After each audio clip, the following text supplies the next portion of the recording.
It's out there.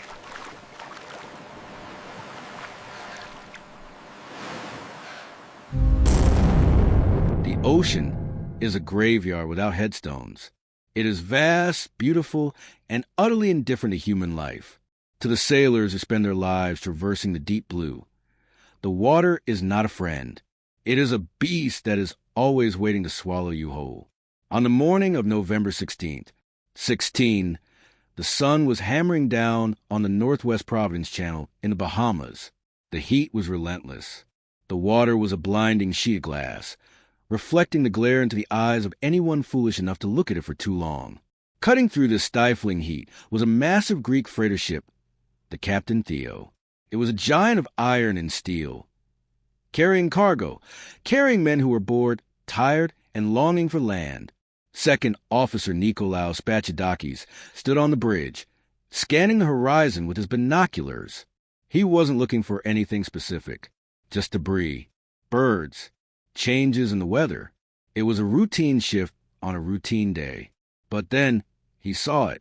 At first, it was just a speck, a tiny, insignificant white that bobbing rhythmically on the endless expanse of blue. It looked like a crate or maybe a piece of driftwood covered in seagulls. Most sailors would have ignored it.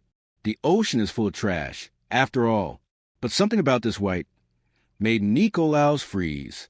He adjusted the focus on his binoculars. He narrowed his eyes against the glare, and as the lens sharpened, the air left his lungs a sharp gasp. It wasn't a crate. It wasn't debris. It was a tiny cork float, a simple piece of rescue equipment no larger than a coffin lid, and collapsed in the center of it, curled up in a fetal position, was a human being. Nikolaos screamed an order to the captain. Man overboard. Stop the engines. Full reverse. The massive ship shuddered as it fought against its own momentum. The crew rushed to the railings, pointing, shouting in Greek. As the ship drifted closer, the horror of what they were seeing became clear. It wasn't a man. It was a child. A little girl, no older than 11. She was blonde, but her hair had been bleached almost white by the salt and sun. She was wearing a thin white blouse and pink pants, clothes that were now stained with oil and stiff with seawater.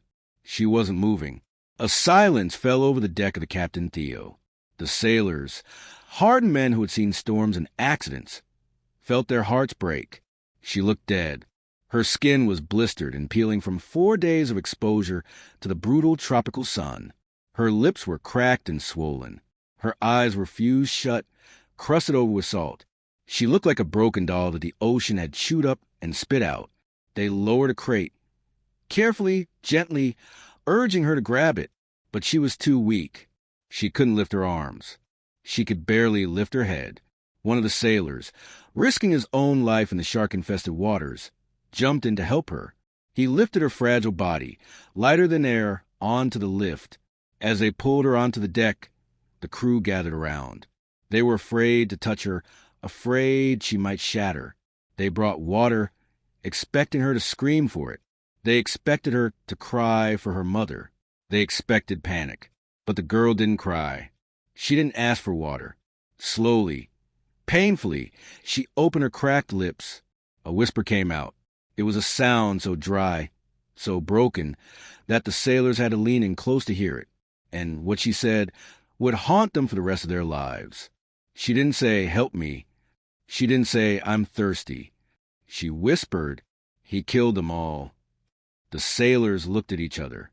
A cold chill swept through the humid air. Who was he? Where was her family?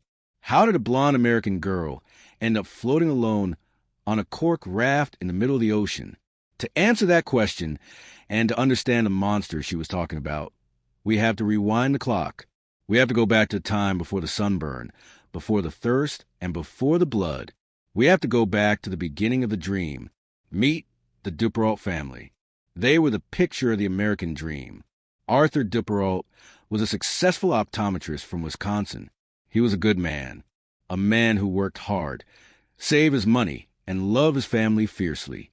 His wife, Jean, was kind and gentle, and they had 3 beautiful children. Brian, age 14, Terry Jo, age 11, and little Renee, age 7. Arthur had a dream. He didn't want to spend another freezing winter in Wisconsin. He wanted to give his family an adventure. He wanted to take them sailing through the warm, turquoise waters of the Bahamas. He saved for years for this trip. He called it the trip of a lifetime. They chartered a beautiful 60-foot ketch sailboat. It was a magnificent vessel named the Bluebelle. It was white, sleek, and luxurious. It looked like the perfect place to make happy memories. But Arthur wasn't a fool. He knew he couldn't sail a boat that size alone. He needed a captain. He needed someone experienced, someone trustworthy, someone strong. So he hired a man who looked perfect on paper. Enter Captain Julian Harvey. Julian Harvey was a handsome man. He was a decorated war hero, a former Air Force pilot who had flown combat missions. He was strong, athletic, and charming. He came with his wife, Mary Dean, to Arthur Duperrault. Julian Harvey looked like a protector. He looked like the kind of man you would trust with your children's lives. When the Bluebelle set sail from Fort Lauderdale, the Duperrault family was beaming with joy. They waved at the shore, thinking about the snorkeling, the shells they would collect, the sunsets they would watch. They had no idea that they weren't sailing toward paradise. They were sailing into a trap. They had invited a wolf onto their boat, and as soon as they lost sight of land, the wolf would get hungry. But here is the twist. Here is the piece of the puzzle that makes this story truly terrifying. 3 days before Terry Jo was found on that cork float, the U.S. Coast Guard had already found a survivor. On November 13th, a dinghy was spotted drifting in the shipping lanes. Inside it sat Captain Julian Harvey. He was alive. He was healthy, but he wasn't alone. In the bottom of the dinghy lay the dead body of little Renee, the 7-year-old sister. When the police pulled Harvey out of the water, he was weeping. He told a tragic story. He said a sudden violent squall had hit the Bluebelle in the middle of the night. He said the mast had snapped, piercing the hull. He said the ship sank in seconds. He told the police that he tried to save everyone, that he dove again and again into the sinking wreckage, but he could only save the body of little Renee. He said everyone else, Arthur, Jean, Brian, and Terry Jo, had drowned. The police believed him. The newspapers called him a hero, a tragic survivor who tried his best against the fury of nature. They comforted him. They gave him dry clothes. They let him go home. But there was one problem with Captain Julian Harvey's story. One tiny, impossible detail that he didn't account for. The ocean had decided to spit out a witness. Miles away, on the deck of the Greek freighter, the little girl with the white eyes was finally drinking water. She was alive, and she was about to tell the world that there was no storm.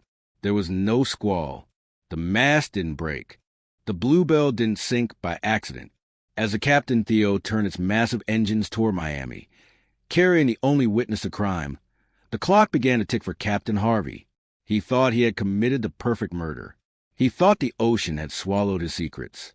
But he was wrong. The ghost he thought he had drowned was coming home, and she had a story to tell that would make the devil himself shudder. To understand the horror of the Bluebelle, we must first look at the beauty. Before the blood, before the screams, there was only the dream 1 week earlier. The scene was Fort Lauderdale, Florida. The air smelled of expensive sunscreen and diesel fuel. At the dock sat the Bluebelle, a magnificent 60-foot ketch.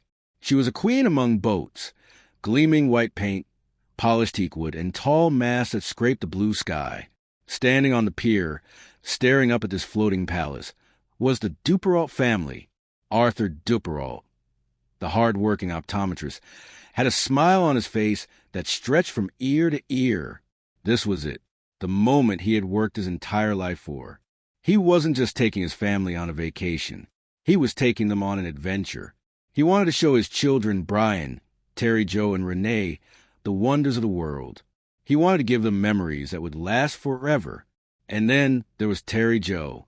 At 11 years old, Terry Jo was a creature of the water. She didn't walk, she bounded. She didn't swim, she glided. She looked at the Bluebelle not as a boat, but as a playground. As she stepped onto the deck, Feeling the gentle rock of the ocean beneath her feet, she felt safe. She felt happy. She had no idea that this beautiful boat was about to become her coffin. But a ship is only as good as its captain, and Arthur believed he had hired the best. Captain Julian Harvey stood on the deck to welcome them. He looked like a character from a movie. He was handsome, with a chiseled jaw and the confident posture of a man who had seen war. He was a former Air Force pilot, a decorated bomber pilot who had flown missions in World War II in Korea. He was a man of steel. He spoke with a voice that commanded respect. When he shook Arthur's hand, his grip was firm. Arthur looked at him and saw a protector. He saw a hero. But if you looked closely, really closely, there were cracks in the perfect picture. Also on board was the captain's wife, Mary Dean. She was a former stewardess, beautiful and young, but she didn't smile like the others. She moved around the boat quietly, almost like a ghost. She seemed nervous. When Julian spoke to her, she flinched. When he gave an order, she jumped. There were shadows in her eyes that didn't match the bright sunshine of the Bahamas.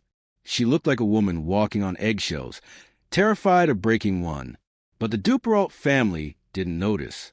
They were too blinded by the paradise surrounding them. For 5 days, the trip was magical. They sailed from island to island. They snorkeled in water, so clear it looked like air. They collected pink conch shells on deserted beaches. They ate dinner under a blanket of stars. It was a perfect vacation. It was the happiest week of their lives. But happiness, in the hands of a monster, is fragile. On the night of November 12th, the Bluebelle anchored near the Sandy Point lighthouse. The ocean was dead calm. The moon was full, casting a silver road across the black water. It was a breathtakingly beautiful night. The family had a wonderful dinner. They laughed. They talked about their favorite parts of the trip. Around 9 p.m., little Renee got tired. Then Terry Jo, one by one. The family went down to their cabins below deck to sleep. Arthur and Jean went to the master cabin. The children went to their bunks. The boat fell silent. The only sound was the gentle lapping of water against the hull. Terry Jo curled up in her bed. She was tired from swimming. She closed her eyes, letting the motion of the boat rock her sleep. She felt safe. Her father was just down the hall. The captain was on deck. Nothing could hurt her here. She drifted into a deep sleep. But hours later, deep in the black heart of the night, something pulled her out of her dreams. It wasn't the wind. It wasn't the waves. Terry Jo's eyes snapped open in the darkness. Her heart started to pound against her ribs. She lay there, frozen, listening. And then she heard it. It was a scream. A short, sharp cry of terror. "Help! Daddy! Help!" It was her brother, Brian. Then silence. A heavy, terrifying silence. Then the sound of heavy footsteps running on the deck above her head. Thump, thump, thump. Terry Jo sat up in her bunk, trembling. She was just a child. She didn't understand what was happening. She wanted to believe it was a nightmare. She wanted to pull the covers over her head and go back to sleep. But the footsteps were real. The scream was real. Slowly, terrified, she climbed out of bed. She walked to the door of her cabin. She reached for the handle. She didn't know it yet, but the perfect vacation was over. The dream had ended, and the slaughter had begun. The door handle felt cold under Terry Jo's trembling hand. Inside the cabin, the air was thick. It didn't smell like the ocean anymore. It smelled like iron. It smelled like a slaughterhouse. Terry Jo turned the knob and pushed the door open. She stepped out into the main cabin, the kitchen area where they had eaten dinner just hours before. The room was dimly lit by a small nightlight, and in that faint, yellow glow, her world shattered forever. She didn't scream. Her brain couldn't process the image in front of her. It was too horrific, too impossible. Lying on the floor in a twisted, unnatural heap was her brother, Brian, and next to him was her mother, Jean. They weren't moving. They weren't breathing. A dark, spreading pool of liquid was inching across the floorboards, soaking into the expensive rugs. It was blood, So much blood. Terry Jo stood frozen in the doorway, a tiny figure in pink pajamas witnessing the end of her childhood. She looked for her father. She looked for the protector. But Arthur Duperrault was nowhere to be seen. Confusion, sharp and blinding, took over. Was it a pirate attack? Was it a monster? She needed help. She needed the captain. Surely, the captain would know what to do. He was a hero. He was a soldier, with her heart hammering against her ribs like a trapped bird. She turned away from the bodies and ran toward the stairs that led up to the deck. She climbed, one step at a time, her bare feet slipping on something wet. She reached the top of the stairs and burst out into the night air. The moon was still shining. The ocean was still calm. But standing near the cockpit was Captain Julian Harvey. He wasn't steering the ship. He was breathing hard, sweating, his eyes wild and wide. In his hand, something glinted in the moonlight. A knife? A bucket? It was a blur of violence. Terry Jo looked at him, her eyes begging for an explanation. She walked toward him, confused. "Captain," she whispered. Harvey spun around. He looked at the 11-year-old girl. He didn't look at her with concern. He didn't offer comfort. He looked at her with a mixture of annoyance and pure, cold hatred. He was in the middle of a job. He was cleaning up, and she was a loose end. He didn't speak. He lunged forward, shoving her violently. The force of the blow threw her backward. "Get back down there," he roared. "Get back in your room." Terry Jo scrambled back, terrified. This wasn't the charming pilot anymore. This was a monster wearing a man's skin. She stumbled back down the stairs, retreating into the dark belly of the ship. She ran back to her cabin, crawling onto her bunk, pulling the sheets up to her chin. She lay there, shaking, waiting to wake up from the nightmare. But the nightmare was just getting started. As she lay in the dark, she heard a new sound. Gurgle, hiss, rush, water. It wasn't splashing against the outside of the hull. It was coming inside. Coal black, oily water began to seep across the floor of her cabin. It rose quickly, touching the edge of her bed, soaking the mattress. Terry Jo didn't know the technical terms. She didn't know that Harvey had opened the sea valves, the seacocks, intentionally flooding the engine room to sink the ship and hide the evidence of his massacre. All she knew was that the boat was dying. The floor tilted. The smell of diesel fuel filled her nose, choking her. She couldn't stay down there. If she stayed, she would drown in the dark with the bodies of her family. Summoning a courage that most adults do not possess, she climbed out of bed again. The water was up to her knees now. She waded through the rising flood, past the dark shapes of her mother and brother, and climbed the stairs for the second time. When she reached the deck, the Bluebelle was sitting low in the water. The bow was already dipping beneath the waves. Captain Harvey was at the stern. He had launched the ship's dinghy, a small lifeboat. He had loaded it with food, fresh water, and flares. He was preparing to leave. He was preparing to survive. Terry Jo walked toward him. She saw the dinghy floating alongside the sinking ship. The rope, the painter line, was still attached to the Bluebelle. Harvey looked at her. For a split second, time stood still. Here was a man who had killed her entire family. He was about to escape to safety. And here was an innocent child, standing on a sinking ship. He had a choice. He could pull her into the boat. He could show 1 ounce of mercy. Terry Jo grabbed the rope. She looked at him. "Is the dinghy coming loose?" she asked, her voice trembling. Harvey looked at the rope in her hand. Then he looked at her face. He didn't pull her in. He didn't help her jump. Instead, he lunged forward with a knife. Snap! He cut the rope. He pushed off from the Bluebelle. He sat down in the dinghy, surrounded by supplies, and rowed away into the darkness. He left an 11-year-old girl standing on the deck of a sinking ship, alone in the middle of the Atlantic Ocean. The betrayal was absolute. He didn't just kill her family. He sentenced her to a death more terrifying than a bullet. He sentenced her to the deep. Moments later, the Bluebelle gave a final, agonizing groan. The stern lifted into the air. The deck slanted sharply. Terry Jo lost her footing. She slid across the wet wood, screaming as the ocean rose up to swallow her. The ship went down. Terry Jo was thrown into black, freezing water. The suction of the sinking ship tried to pull her down with it. She kicked. She thrashed, fighting for air, fighting for life. She broke the surface, gasping, coughing up salt water. It was pitch black. She couldn't see the captain. She couldn't see land. She was treading water in thousands of feet of depth, but then her hand brushed against something hard. It wasn't a boat. It wasn't a raft. It was a small, rectangular cork float, a piece of safety equipment that had broken free from the ship. It was tiny, barely 2 feet wide and 4 feet long. It was just a grid of cork held together by canvas. Desperate, freezing and in shock, Terry Jo clawed her way onto the float. It wasn't big enough to keep her dry. Her legs dangled in the water.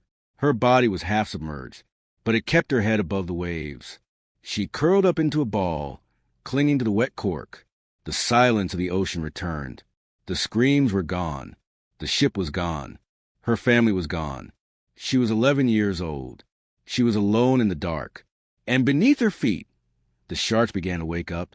The sun rose over the Atlantic, dividing the world into two very different realities. On one side of the ocean, there was a man weaving a masterpiece of lies. On the other side, there was a child living a nightmare of truth. It was November 13th, just hours after the Bluebelle sank. An oil tanker, the Gulf Lion, spotted a wooden dinghy drifting in the shipping lanes. The crew looked down and saw a man waving frantically. It was Captain Julian Harvey. He was pulled aboard, and the performance began. Harvey collapsed onto the deck, weeping loud, theatrical tears. He wasn't alone in the dinghy. He had brought the body of 7-year-old Renee with him. To the sailors, this looked like the ultimate tragedy. A brave captain who had tried to save a child, but failed. Harvey told the Coast Guard a story that was perfect in its detail. He said a sudden, violent squall had snapped the mast of the Bluebelle. He said the hull was pierced. He said the ship went down in minutes. He claimed he dove into the sinking wreckage again and again, screaming the names of the family, but they were all gone. He cried as he told them how the ocean had taken Arthur, Jean, Brian, and Terry Jo. The police believed him. The press believed him. They called him a hero, a tragic survivor of a freak accident. He was given a warm bed. He was given hot food. He was allowed to go back to his hotel in Miami to rest. He walked with a limp, playing the part of the broken man. He thought he had committed the perfect crime. He thought the only witness to his butchery was at the bottom of the sea. But miles away, drifting on a piece of cork no bigger than a dining table, Terry Jo Duperrault was refusing to die. Her reality was not hot food and warm beds. It was hell. The sun was her enemy. With no roof, no hat, and no water, the tropical heat began to cook her alive. Her fair skin turned red, then blistered, then peeled. Her lips swelled until they split open. Her throat felt like it was filled with broken glass. She had no fresh water. The ocean was taunting her, billions of gallons of water that she couldn't drink. She sat on the small float, her legs dangling into the water because there wasn't enough room to pull them up. And below the surface, the ocean was waking up. Tiny fish began to nibble at her toes. It started as a tickle, then it became painful. But the fish were the least of her worries. At night, the world turned black. The temperature dropped. She shivered in her thin pajamas, her teeth chattering uncontrollably. But the darkness brought something worse than the cold. Phosphorescence. Strange, glowing shapes began to move in the water beneath her. Green and blue lights streaking through the deep. Terry Jo watched them, terrified. She knew what they were. Large predators, hunting in the dark. Once, deep in the night, she felt a heavy thud against the bottom of her cork raft. The float tipped violently. Something massive had bumped her. A shark? A whale? She froze, holding her breath, praying that the creature wouldn't return to finish the job. She was a tiny speck of life floating on a dinner plate, surrounded by monsters. By the third day, her mind began to break. The thirst triggered hallucinations. She started to see things that weren't there. She saw palm trees on the horizon. She saw islands. She even saw her father swimming toward her. She tried to call out to him, but no sound came from her dry throat. When she blinked, the visions vanished. Just more empty blue water. And then came the cruelest moment of all. On the morning of the fourth day, a sound cut through the silence. A drone, an engine. Terry Jo forced her swollen eyes open. High above, a small plane was crossing the sky. It was a search plane. Hope, hot and desperate, surged through her body. She tried to wave. She tried to lift her shirt. She tried to scream. "Look at me. I'm here. Please." She watched the plane get closer. She was sure they would see the white square of the raft. She waited for the plane to bank, to turn around, to dip its wings. But the plane didn't turn. It kept flying in a straight line. The pilot, looking down at the vast, glittering ocean, missed a tiny white. The sound of the engine faded away, leaving her alone in the silence. That was the moment her spirit broke. The hope evaporated. She slumped back onto the wet cork. She closed her eyes. She stopped waiting for rescue. She stopped waiting for her father. She accepted that she was going to die. But the ocean wasn't done with her yet. The Captain Theo was just over the horizon, and the collision between the liar and the truth was about to happen. The fourth day was supposed to be the end. Terry Jo had closed her swollen eyes. Her breathing was shallow, a faint rattle in her chest. She had accepted the darkness. But the ocean, which had been her enemy for 84 hours, suddenly decided to become her savior. The vibration of a massive engine shook the water. A shadow fell over her tiny cork raft. Terry Jo opened her eyes one last time. Towering above her was the black steel hull of the Greek freighter, the Captain Theo. Sailors were shouting. Ropes were being lowered. She didn't have the strength to grab them, so the sailors improvised. They built a makeshift lift and gently, oh so gently, pulled the broken girl from the jaws of the sea. She was rushed to a hospital in Miami. She was critical. Her temperature was 105 degrees. Her kidneys were failing, but her spirit was intact. And as the doctors worked to save her life, the news of her rescue began to travel across the wires. It traveled from the ship to the Coast Guard, and finally to a police interrogation room where a liar was feeling very comfortable. Captain Julian Harvey was sitting in the Miami police station. He wasn't in handcuffs. He was being treated like a grieving hero. He had just finished telling his story again. The story of the storm, the broken mast, the tragic drowning of the family he tried so hard to save. The police nodded sympathetically. They were about to let him go. They were about to close the case. But then the door opened. A police officer walked in. He looked excited. He held a piece of paper in his hand. He looked at Captain Harvey and smiled. "Captain," the officer said, his voice full of relief, "we have incredible news." Harvey looked up. He adjusted his collar. "News?" "Yes," the officer said. "A miracle, really. We found a survivor." The room went silent. Harvey froze. His heart, which had been calm and steady, missed a beat. "Who?" Harvey whispered. "The little girl," the officer said, beaming. "Terry Jo. She was found floating on a cork raft. She's alive, Captain. She's in the hospital right now." The color drained from Julian Harvey's face. In a split second, the confident war hero vanished. His hands began to tremble. His eyes darted around the room, looking for an exit that didn't exist. He knew instantly that his perfect lie had just been shattered by an 11-year-old child. He knew that Terry Jo would tell them about the blood. She would tell them about the knife. She would tell them about the rope he cut. Harvey forced a smile, a ghastly, twisted expression. "Oh," he stammered. That's wonderful." He stood up. His legs were shaky. I need a moment," he said. "I'm overwhelmed. Can I be excused?" The police, still not realizing he was a monster, let him go. Harvey walked out of the station. He didn't go to the hospital to see the girl he saved. He drove straight to the Sandman Motel. He checked into room number 7. He locked the door. He poured himself a drink. And he sat on the bed, staring at the wall. He realized there was no way out. The ghost had returned. Minutes later, the maid heard a thud. When the police broke down the door, they found Captain Julian Harvey in the bathroom. A razor blade lay on the floor. Blood covered the tiles. He had slashed his own throat.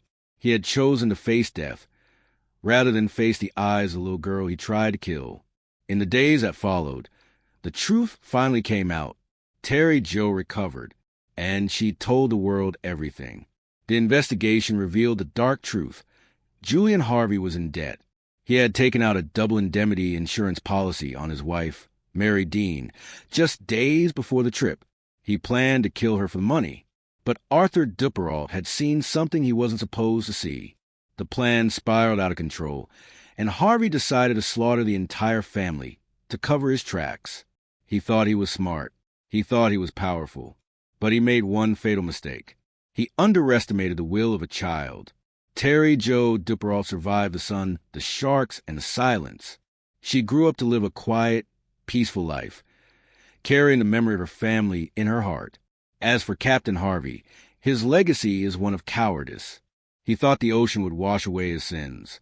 Instead, it sent back the only witness who could destroy him.